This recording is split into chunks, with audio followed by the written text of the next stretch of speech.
Hello everyone. Now continuing this tier 9 ship series, today I will be featuring the Donskoi or Dmitri Donskoi, which is the Soviet tier 9 cruiser, which I'm not exactly sure if this is a light or a heavy cruiser, because the guns are kind of terrifying at 180mm, the AP is surprisingly terrifying and it hits quite hard. On the other hand, you actually want to run IFHE on these guns, because at 180mm, well, we can easily calculate 180 divided by 6 equals 30. So our HE pen is only 30, and as I often mentioned, the magical threshold that you want to bypass is 32mm. So obviously you run IFHE, just like on all other Soviet ships or Soviet cruisers except for the Moskva. It is highly recommended, so you don't really need to change your captain moving from the Chapayev to the Donskoi. Now, Yu Yang's was sneaking up, I popped my radar, someone else was also radaring I think, I'm not sure, but my radar runs out and he's still spotted, so I might have accidentally overlapped radars with a Moskva at the same time, which is a bit unfortunate. Now, the reload is quite long, 11 seconds, even running the reload mod, but the shell velocity is fantastic. The shell velocity on the Donskoi is one of its great strengths. And they have recently improved, they buffed it, they buffed the firing angles on the ship. In the past you had to give a fair amount of broadside to actually use these guns, but now you can see, if you look at the bottom left, look at the way my ship is angled. Oh well, you can just look at the ship right now and you can see how incredibly angled away I am from the Skorforce while still being able to land constant shells with all my guns on him. And this is thanks to this recent buff that improved the firing angles, which helps it a lot both in pushing in and kiting away, because this ship has a massive citadel. The Donskoi citadel extends from in front of the front turret all the way to behind the back turret, and considering you are a long, big ship, that's a lot of citadel to hit. Now I'm getting a fair bit of shatters because the Skorforce has like 50mm of armor, so the pens I'm getting is on the superstructure or on the upper part of the bow and the stern. With IFHE you actually bump this 30mm of pen to 38mm, which is of course absolutely amazing, because it means you can, well, you penetrate the upper belts and decks of many cruisers, Hindenburg, Zao, even Ibuki. You can pen battleships everywhere, Amagi, Izumo, North Carolina, Alabama, Iowa, Missouri, Montana. The American battleships in particular happen to have 38mm of central deck armor, and the fact that IFHE buffs your penetration up to 38 is perfect, because you are just able to fully penetrate these American BBs, which of course in the upcoming ranked season will be quite good, since, well, I mentioned I expect to see a fair bit of Missouris in the ranked season, and being able to deal full raw damage to every part of the ship besides turret and citadel armor is of course going to be a huge boon for this ship. It does have its downsides though. Well, you see me in this turn I'm making. The turning circle is a pretty staggering 870 meters, which combined with a big and long ship isn't exactly ideal. The concealment isn't going to win any prizes either. It's 12.3 kilometers I think, which for a cruiser once again is not very stealthy. It does have advantages. The radar, I mentioned earlier, it's Soviet radar, 11.7. It doesn't last too long, but still a radar is such a powerful tool, especially when it comes to ranked, because, well, as I mentioned, it's going to be a constant fight over buffs, and being able to radar and force the enemy out of the buff just long enough for your team to be able to get it is always going to be hugely beneficial. Our team has some very questionable positioning. I don't know if you've noticed, but they're sitting on C9 and they're sitting behind this island. We got a bunch of battleships, Musashis and Kurfürst and stuff sitting behind the island, and they're not really doing anything. So I end up having to kill this Kurfürst practically on my own. I get a bit of support, but I end up dealing a ton of damage to him because so few others could actually shoot him. And the Kurfürst is not an ideal target for the Donskoi. In the meanwhile, the A side of the map has completely collapsed. And you can see that they're actually trying to push through into our spawn and trying to get this nasty flank on our entire team. So, since my Republic and Montana are running away, well, I move up and try to stop it. And this is something the Donskoi is very good at, and that's positioning on the map. The Donskoi is terrifyingly fast for a cruiser. If you run the speed flag on the Donskoi, you can do 37.8 knots. That is a very fast cruiser when you compare it to many of the American cruisers who do like 32.5, 33 knots. So doing 37.8 is obviously quite a significant advantage. The other thing, the speed combined with this fast shell velocity means that you are very good at trading against especially American cruisers. Because, well, this Worcester and Des Moines, both their tier 10 representatives, they're trying to shoot me.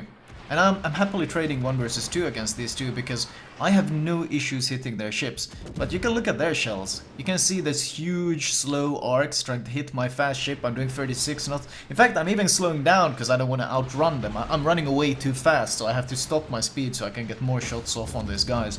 So when it comes to maneuverability, you kind of run, or map positioning opportunities, you kind of run circles around the American ships. So that's absolutely one of your great strengths. They do get some damage in, but I start accelerating again, and you can see the shells are landing short.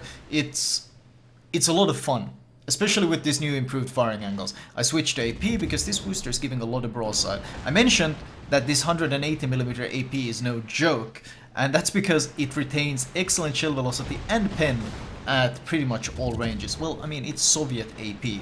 I expect him to actually accelerate, so I aim in front of him. I'm thinking, I hit a bunch of citadels, he's gonna panic accelerate, but he reacts much slower than I thought, so I actually end up leading too much. And then the second volley, well, this time he's gotten time to build up speed, and now he ends up dodging it, not to mention, well, dispersion doesn't exactly do me any favors there with the 4 bounces, even though he wasn't really that angled.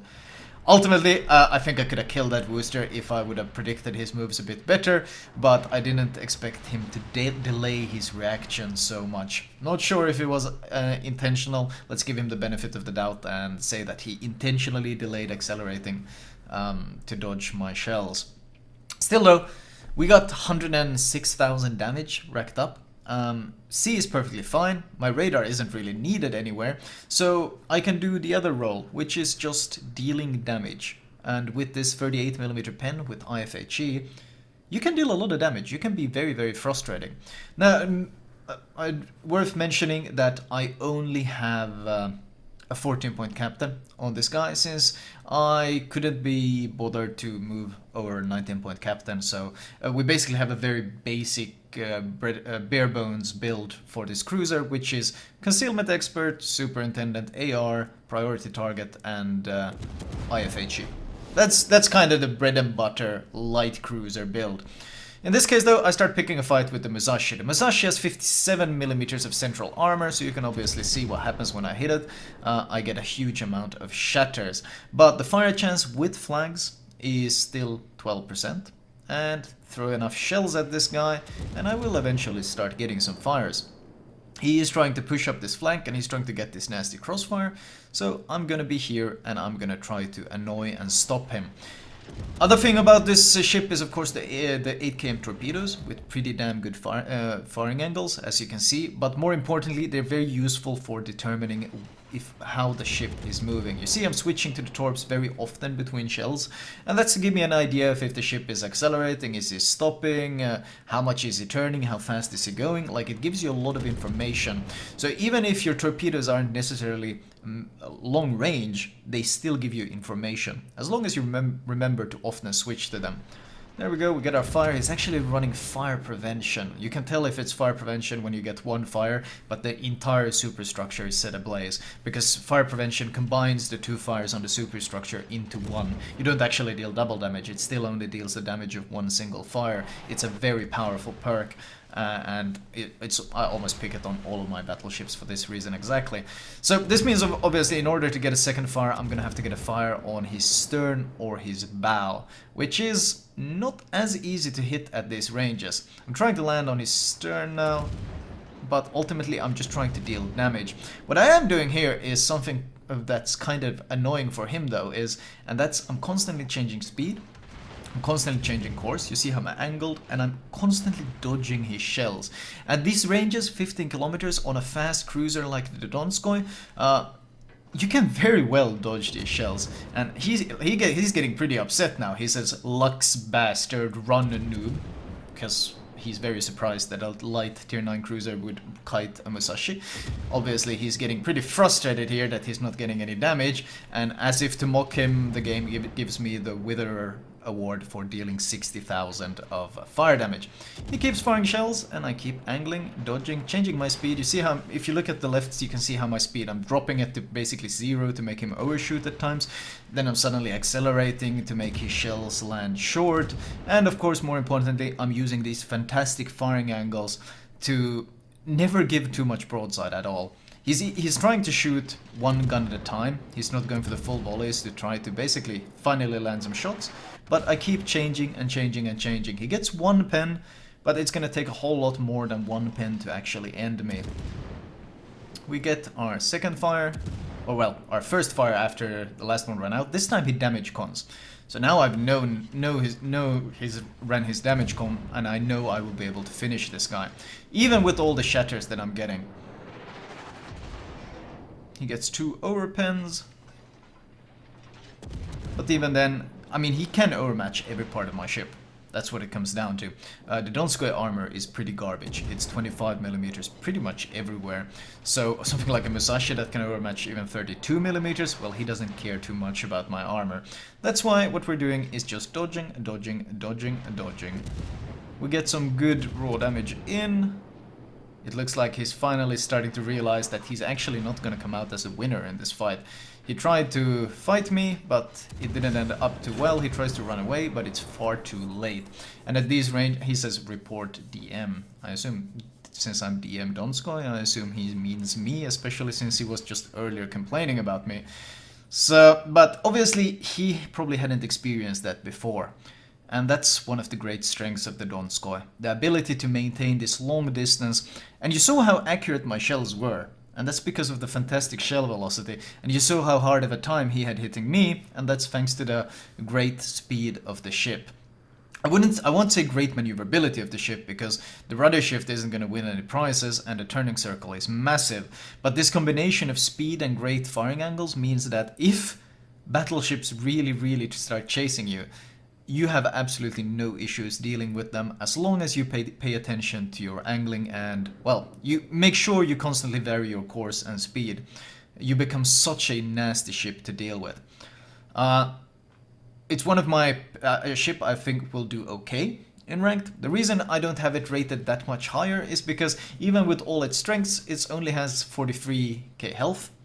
It has a large citadel, it has no armor, and the concealment is 12.3, which, as I mentioned, is quite a bit worse than much of its competition. In fact, running in a Donskoi, running into a Kronstadt or running into an Alaska is not going to be a fun experience, even with your great firing angles. Hell, even running into something like Seattle hiding behind an island is not going to be fun because, well, he will deal so much damage to you. Well, I'll show you examples of the Seattle DPM later, why I consider it a very scary ship.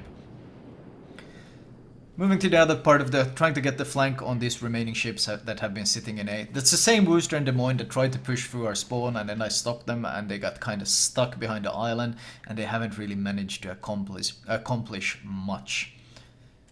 Game looks like it's about to end, since they don't really have, well, they don't seem to have any chance of getting much done. And the game does in fact end, and 162,000 damage. Now, that's not going to be any sort of special damage for a tier 9 cruiser, but I thought this game was a good example of the multiple roles this ship can do, which, starting with the radaring of the enemy, supporting your DDs, radaring enemy DDs, into fast map repositioning, and then of course the ability to just out-trade other cruisers at range, and even out-dodge battleships and then out-trade them in the process. That's what the Donskoi does well. The issue is, of course, that much of what the Donskoi is really good at is medium to long-range play. And with the arms race concealment buffs and in general the constant fighting over objectives, it's going to be a lot of short to mid-range battles instead of mid to long range. and sadly that kind of goes against what the Donskoi is especially good at. A really good ship for random battles, not so much perhaps for arms race. Team score wise, 2018 XP, I needed one more clearly, and looking at the detailed report, 24,000 spotting, not really that much, but then again there wasn't too much to radar this match. Potential damage 1.3 million, again not that much, but I didn't really take any damage either. So you gotta consider I took 21k damage in total. In fact, that poor Yamato or Musashi that was so frustrated at me, well, he only landed 3 shells in total. They did damage of course since I can't really tank them. But even the Des Moines and Worcester that picked a fight with me, Worcester landed 3 shells. The Des Moines had a bit more luck with a total of 8k damage. So, mid-long range, very good. Close range though, well, let's just say I don't want to fight a Worcester or a Des Moines within 10 kilometers in practically any cruiser, because it's not a very fun experience. Anyway, let me show you guys my recommended build for this ship. Alright, as usual, I will start with the modules. Now the first thing you want to go for is absolutely the hull upgrade. The B hull upgrade gives you one integral thing, besides just giving you 3200 health. More importantly, it gives you improved rudder shift.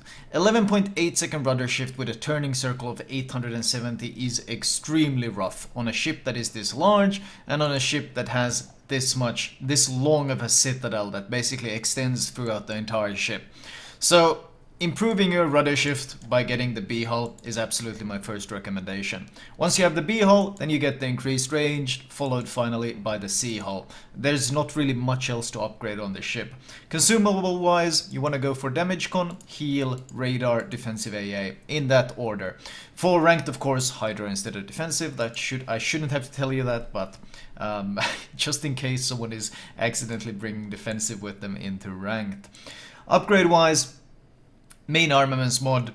Additional tanking here, you could go steering gears as well, but I don't really find the Donskoi loses rudder much, if at all. But if you want to play it extra safe, you could go steering gears mod. I've just played it with the damage control. AA range, for ranked I'd probably switch to aiming systems. Improved rudder shift, keeping it the same, improved concealment, and of course faster reload on the main guns. Because, well, your range of 17.8 is more than enough to, well, you don't really need more range. You're not limited for range. Let's leave it at that. Even though you don't have a spotter plane, especially for ranked, you will certainly not be limited for range.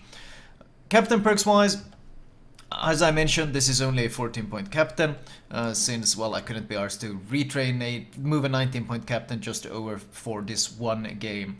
Captain perks wise though, it's basic cruiser, which means priority target, adrenaline rush, superintendent, concealment expert, and IFHE. IFHE, as I mentioned, is very good on this ship because, well, it pushes you past that 32mm armor threshold, which is shared on a lot of different ships, and it actually pushes you all the way past the 38mm barrier. And the reason why this is important, because certain ships that you will probably see a lot in ranked, for example Missouri, have a central deck armor of 38mm. So you will be able to pen this, which means you will be dealing raw damage to the Iowa and the Missouri every time you shoot at them. Other ships that have 32mm armor, well, you'll obviously benefit against them with IFHE as well. So overall, it's just a very straightforward, obvious 14-point perk to select.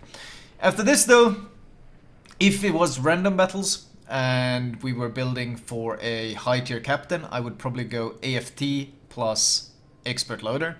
But since we're going for ranked, I'd probably still want expert loader, it's too good. Our turret traverse is actually very fast, so we don't really need expert marksman. So maybe expert loader plus demolition expert. What that puts us at what, 18 points, and then we got 1 point left, and we can maybe put it into preventive maintenance. Or you could alternatively go for some sort of jack of all trades for faster radar builds, but I would probably just go for the fire chance, preventive, and expert as my ranked build. Flag wise, well, you want to enhance your fire chance, since this cruiser actually fires quite fast. It's got a okayish fire chance, so the flags help it a fair bit. Other than that, of course, you want India Delta for additional healing. You want the speed because you're already fast, and this makes you even faster at 37.8 knots. And ideally for ranked, you want to run the detonation flags as well, because, well, having losing a ship on your team because it detonates is probably one of the most frustrating experiences. And the faster cooldown on the radar and heal and so forth is never a bad thing either. Anyway, that was my Dmitri Donskoi commentary. Oh, worth mentioning, by the way, when you get to Moskva, if you do spec IFHE on Donskoi, which I recommend, actually you should have IFHE at this point, because you run IFHE on Budyonny Shores, Kutuzov / Chapayev, and then you run it on Donskoi. And that way you only really need to spec out of IFHE when you reach the Moskva. Although if you're playing ranked, then of course you want to keep an IFHE captain. Anyway, that was all for me. I hope you guys enjoyed it, and I will talk to you guys later.